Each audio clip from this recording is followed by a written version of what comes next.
Mohanavani Telugu podcast వింటున్న శ్రోతలందరికీ హృదయపూర్వక ధన్యవాదాలు. గురు శిష్యుల సంబంధం, గురు శిష్యుల బంధం ఎంత గట్టితో మనకు తెలుసు. అయితే ఈ శిష్యుల్లో 3 రకాలైన శిష్యులు ఉంటారంట. వారి గురించి మనం ఇక్కడ తెలుసుకుందాం. సద్గురువు మొట్టమొదట తన శిష్యుల యోగ్యతను కనిపెట్టి వారి మనస్సు కలత చెందకుండా తగిన బోధ చేసి తుదకు వారి లక్ష్యమైన ఆత్మ సాక్షాత్కారమునకు దారి చూపునని విషయం మనందరికీ తెలిసిందే. గురుచరిత్ర పారాయణం వల్ల భగవంతుడు ప్రీతి చెంది వానిని ప్రపంచ బంధముల నుండి తప్పించును. భక్తుడు ఎంత మనోనిశ్చయంతో పట్టుదలతో ఉండునో బాబా అంత త్వరగా సహాయపడును.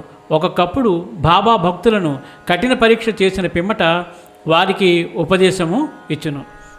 సాయిబాబా స్వయంగా భక్తులకు జరుపుకోమని చెప్పిన ఒకే ఒక పండగ గురు పూర్ణిమ. కాబట్టి సాయి భక్తులందరూ ఆ రోజు తప్పక గురు పూర్ణిమను చేసుకోవాలి. కనీసం ఆ రోజు ఒకరికైనా అన్నదానం, వస్త్రదానం బాబాగారి పేరుతో చేసుకోవాలి. ప్రతిరోజు దుస్తులను మార్చినట్లుగానే గురువును దైవమును మార్చకూడదు.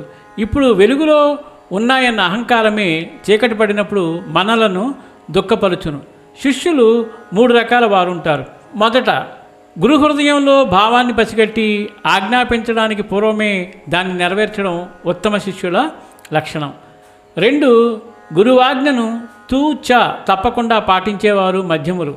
3, గురువు చెప్పిన దానిలో ఉచితానుచితాల ఆలోచించడం, అందులో తమకు తాము తోచినంతో చేతనైనంతో మాత్రమే చేయడం లేదా అసంపూర్తిగా వదిలివేయడం వీళ్ళ సాధారణ శిష్యులు. చీకటిలో ఉన్నామనడి పూర్తి దుఃఖమే తెల్లవారుననే ఆశను, ధైర్యంను కలగనీయదు.